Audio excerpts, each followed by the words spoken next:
Hey guys, and welcome back. This is ChosenArchitect, and today we're diving back into some more SkyFactory One.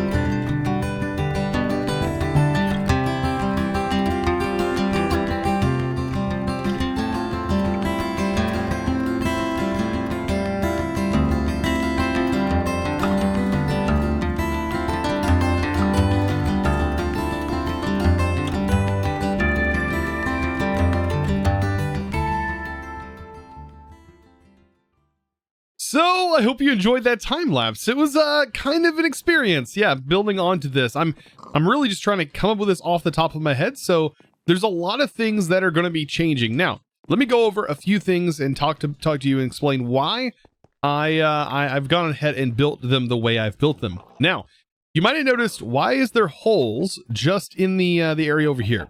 Well, this is actually where I want my lava gen to reside. Maybe thinking that's a lot of lava gen. And yes, it's going to eventually be a lot of lava gen. At the moment, it's not going to be a whole bunch, but I do want to get the foundation of the setups over here and set up.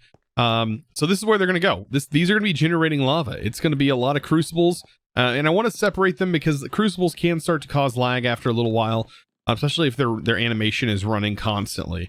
Like this little setup, not really a big deal, but when you have a lot of them, they can really start to cause issues. So that's where I want to put them. I want to kind of spread them out, and that'll be probably our main source of lava gen for the long haul. And we'll just upgrade them as we go. Now, I need to move just about all of these setups. All of these setups need to go somewhere. So I have these platforms that I built off of the edge, and these platforms are going to basically allow me to set up some automation stuff off on their own away from these main platforms here, which I don't really want too much on these platforms. These are mostly like walkways, right? And then you might notice this, like, what are these? I still don't 100% know. I think what I want is one of these to be a mob farm, the other one to be a passive mob farm. So we have two different types of mob farms. And then these to potentially be stairwells that are going to eventually lead into the castle that I am inevitably building. So this is going to be a castle. There's actually going to be really, really big forts that go around the edges here. And that's my goal for this, is to build a pretty significant castle here. And this is going to be the castle grounds that we have down here. So it's going to look pretty cool once we get all in all done, right? Another thing I wanted to mention, this has divulged into something to chaos. This is complete chaos down here. So I'm definitely getting enough squid now. They're just spawning in here, which is good because I didn't notice them doing that before. But once I started expanding out, I guess I needed to give them a little bit of space. They're just starting to spawn here, like all kinds of fish and everything. Oh, by the way, I really haven't talked about this much, but if you hit the H key, there's a hat mod in here, and I haven't really played around much with the individual hats, but it is getting close to Halloween season. So there we go. We're a trendsetter, apparently. Now we have the floating pumpkin on our head, which is absolutely beautiful. So I've cleaned up a lot of this and got this looking quite nice, I think. All these areas are nice and open. This is what I was talking about the lava. Eventually, like I said, the plan is to have like every single one of these, right, hooked into this sort of setup and producing more and more and more lava. I know there's better ways later on to generate power, but at the moment, this is going to be more than just power. Of course, it's feeding all of our other things that require lava. So this right here, pretty fast. I mean, it gets the job done. And we also have this giant holding tank over here. The jumbo tanks are massive. And then that is linked into our ender tank. And I'm making sure I have a pretty fast cable. Of course, the fluid cables are pretty fast. And it has a buffer in its own. So what should I do? Now that I have this expanded out on the edge, there's one thing that's going to become a problem, right? And that's running back and forth to this. Running back and forth to our refined storage. So I do want to fix that really quick. It is actually super, super simple to do. We need a wireless transmitter And then all I have to do is just craft myself up this bad boy. So let's go and get our crafting grid set up. This is a wireless crafting terminal. Basically the same thing as our regular terminal that we have, except for wireless, right? Super, super simple. And I'm going to show you guys how to set up everything for this. It's honestly one of my favorite things because of how powerful it kind of is.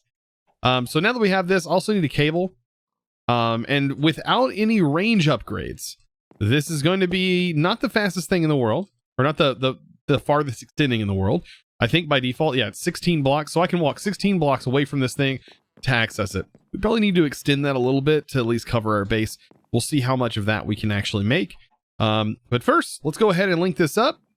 And you do that by shift clicking on here, and it's linked. The problem is I have no power. So how am I going to get some power? Well, there's a couple of different ways. We can actually, at this point, probably get some wireless power going with a very basic dimensional cell. Let's see, we need 4 redstone blocks. We might have enough for this. Machine frame, that's going to be lapis required for the block. So there we go. And a couple of gold nuggies. And we should be good there. Oh, and iron. Apparently we're really low on iron. Let's see. Do I have iron dust? We do have some iron dust, and I have some iron chunks. So what I'm doing right now is I'm no longer using the smeltery at the moment. I do have it set up right now to just pulverize, and I can just throw it in here. We are going to need a bit more iron for right now. And this setup is very temporary as well. It's just here so that way I can still continue to function while everything else is working. So RF tools, like I said, this is how we're going to easily charge some stuff. All I have to do is place this down, and at the moment it's not accepting anything, but if we set this to in, you can notice we're building power up, and I can put things in the charging slot here, and bam, we now have power to charge. Pretty simple way to charge. Also, this allows for wireless power transfer that I'm going to show you how to use later. So now that we have the wireless crafter, there's some cool things that you can actually do with it. That is, you can leave it in your offhand slot or put it in the Curo slot, which is this little thing right here. There's a whole bunch of stuff over here. Or you can go into options, controls, and just basically look for, it doesn't look like it has the mod in here that lets you search. So you just kind of have to look through and find where this is at. It is buried in here somewhere. And I think it's by default set to like, yeah, Control G. I like to set mine to F, but if you notice F is marked, you're gonna have to look through this whole thing to find where there is another F, which I know it's probably related to swapping this right here, swapping the offhand. So you can just clear that out. And now we're good. So now when we hit F, we can open up our grid. It's so convenient. So convenient. I don't have to like move over my inventory. I can be holding anything and hit F, and bam, we pull into here. Now, if you want to search the way I search, I also set mine to JEI synchronized 2-way, and that allows me to search here and search here. So I can type in either one and it's going to work regardless. Well, it's definitely automation time. We removed our sieve and we definitely need some more resources to keep ourselves running. And the main thing we definitely need to produce is gravel at the moment.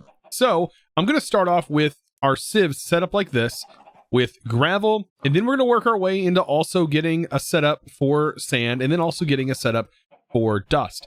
Now I do have all of them set up from our other setup, or our other generator, but the problem with that generator and that setup is yes, it does produce all of them, but it has to produce dust first, then produce sand, then produce gravel, which unless you have these sped all the way up is not going to be super fast. You really need a setup for each, or get into industrial foregoing, and there's a specific machine that we can use there, which we'll probably end up doing eventually. So let's go ahead and set this up. So at the moment I have these lined up here. They're kind of for reference. I'm going to go ahead and use this area for right now. And notice I have another dimensional cell, and we also have a card. I'm going to talk about those here in a second. And then we have our pulverizer. Of course, I'm going to need some upgrades for this. I'm going to continue to work on upgrades once we get this going. But for right now, it should be okay-ish. That's me being kind to it. So let's go ahead and get this placed in. Let me just make sure we're here in the center. Oh, wow. Did I? I just noticed this particular platform. I don't know if they're all this way.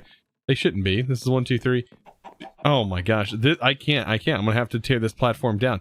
This particular platform is not symmetrical. Oh no. Let's go to work over here then. Let's ignore that you even seen that. That's, oh my gosh, what a mistake. But they're bound to happen when you're working on scales like this. Like, lots and lots of building going on. Okay, so all of this is going to go down. And I'm kind of running this in my head. We're going to have our clicker that's doing the same thing that it was doing before, except it's going to be clicking right onto this. If I can get it to actually face the right direction. Yeah, it faces me, right? Does it matter if I click it down? No. Okay, so shifting does not matter. So let's place it down right here. Bam. Then get everything placed back in. Now, I want to line stuff up. So the hopper needs to go on the back here potentially for right now. And we need to kind of keep things away from this hopper. So I'm trying to figure out exactly what I want to do. But I'm thinking using a drawer controller setup like we used before, probably gonna be our best option, right? So what I'll have here is with that drawer controller, I'm going to need a drawer that pulls out just like we used before. I need a cobble gen to fill this with cobble. Let's go ahead and grab our cobble one so we can get an idea of where it's located at. And let's see. So right here is going to be our gravel that it generates. So right next to it is going to be the cobble. And that means that the pulverizer, if I place it right here, is going to need to go here and also receive some sort of power. And then right beside it is going to be this, which is going to hook to the controller. And then that is going to be providing the cobblestone to the whole system. And then we're going to route a cable back into this. And that is going to provide gravel for that area. And I also believe it produces flint, so we are going to need flint as well. So that should just go right beside. So this should be gravel, and this should be flint. Okay, and technically this is set up. All we have to do now is add our cables and also get some power to this. Now, as far as power goes, that's where things are going to get a little interesting. I'm going to actually place the power core underneath here and show you exactly how this works. It's pretty cool. So right now we're generating power elsewhere. If I place this down and I set this to out, notice there's nothing happening. We have no power. Well, we actually have wireless power, and it comes from this over here, our other dimensional cell. And we can go ahead and put this in. I believe once it's in, you can see it's linked to number 1. There we go. I got to get rid of this guy. There we go. Of course, it's nighttime. So it's linked to number 1, as you can see right there. And I don't think you have to keep this in for it to stay linked to number 1. I don't remember. I might actually have to make another one of these power cell cards. So the modules installed. Yeah, I think you have to make another card. So RF tools, going to make another card. And then we put this card into the link slot, and now they're both linked together. And this is one of the many ways, and I think there's a couple different ways to do sort of wireless power. We're going to touch on all of them. But this one, you put it in back into the slot, and now, because this is set to output, this is going to start receiving power. Very simple, right? And all we got to do now is just get some cables and run that cable from here into this drawer right here. So going back into the drawer controller, just an item pipe. I know you guys are probably like, Chosen, you just literally made this crafting grid and you're not using it. Well, believe it or not, I can't actually use it from over here. Otherwise I would. I just don't have my range upgrades yet. Those are going to require a little bit of material, and that's why I want to get this process at least started first before everything else. So that way we are constantly bringing in items. That way I can process them. So how are we going to do this? All right. So right here, we're just going to hook in our item pipe. That's going to go right here. Make sure that's disconnected, and then make sure that is connected. And this should be working. You can see we're also generating sand. So that's just kind of a byproduct. So I need to also grab my sand container and bring that over there as well. Now, something that could also work, because we are generating both resources, is we could set this up. Like, we could have this block right here, and we could just use pipes. So let's just use pipes instead of that. Even though those hoppers are incredibly fast, if we break this and we set this to pull and that's a pull, it should feed into here, and also we'll get the sand that we're getting as a bonus over here. So really it's going to be 2 in 1 as soon as it gets through the gravel, which it definitely will get through the gravel. Should be pretty quick. Now, I need to set up this ender chest. This bad boy is going to go into an inner chest. Go ahead and place that, and let's make sure the range is set big enough. There we go. That should be plenty for the range. It's going to go inside an inner chest, and then an inner chest is linked to white, white, white, which I normally use specifically for this setup right here. So this is going to send all of the stuff that generates, and it's going to send it right into our refined storage system by using an importer, just like this. So anything that goes in here will slowly be put into this, and we might actually need some speed upgrades, just depending on how much stuff is going to end up in there. I just don't know yet till we turn that thing on full blast. So last but not least, let's get our wireless on the top. There we go. And we're back in business. Let's turn this thing back on. We have to actually crank this up, and it should be completely full. So as soon as we turn this all the way up, there we go.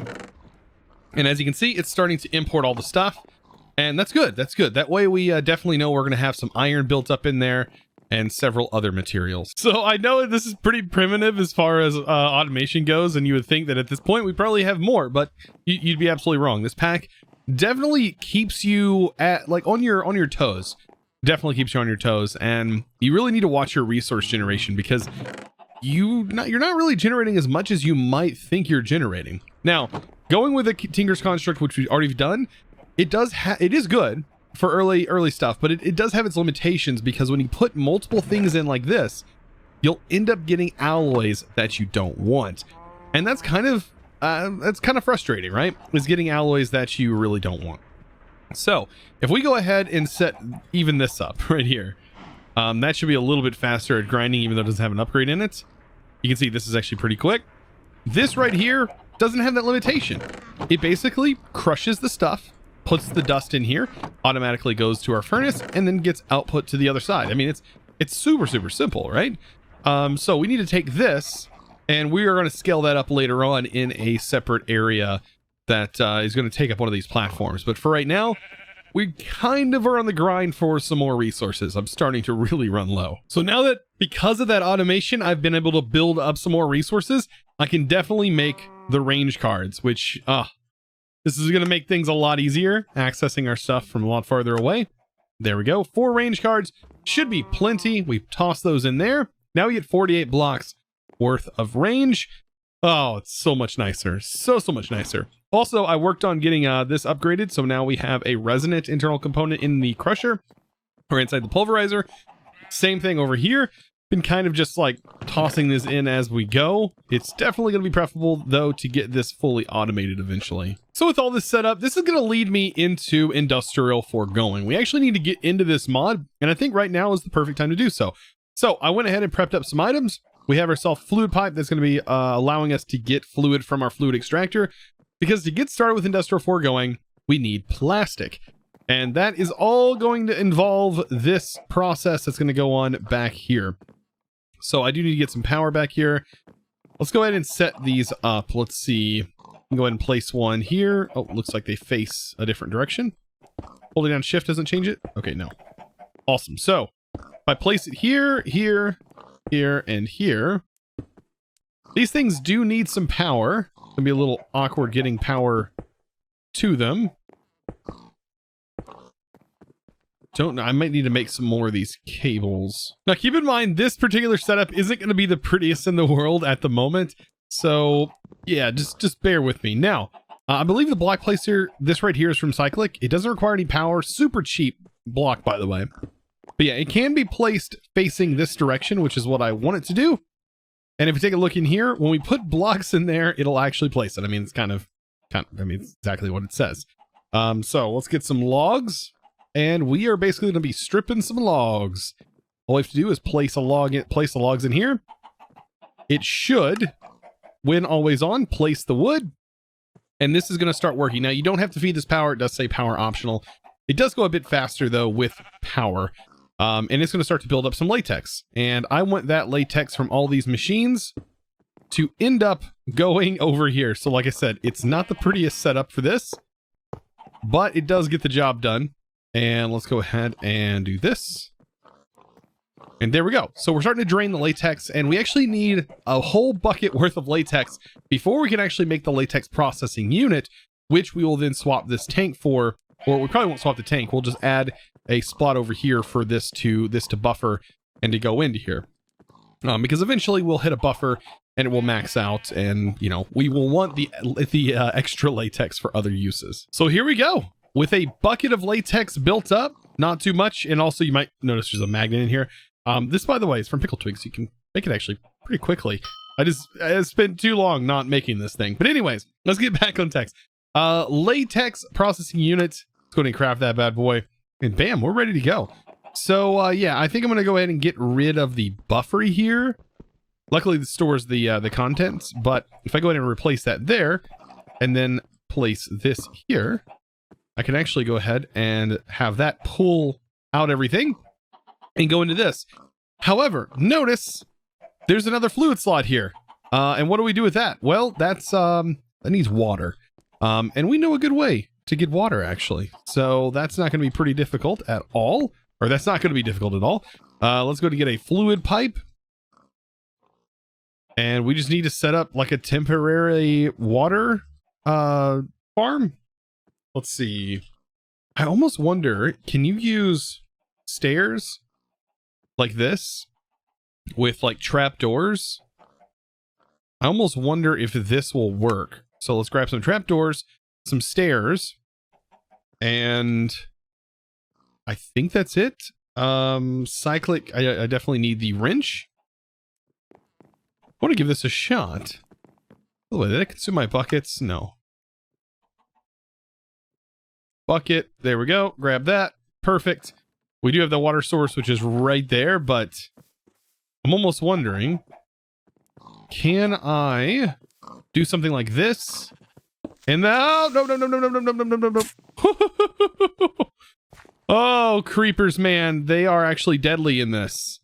They can destroy your stuff. Like, no joke. Woo, we don't have any, like, protection right now from creepers. Anyways, I didn't see that guy. He's been hiding over there. So yeah, can we do this? Can we take trapdoors, line them up like this?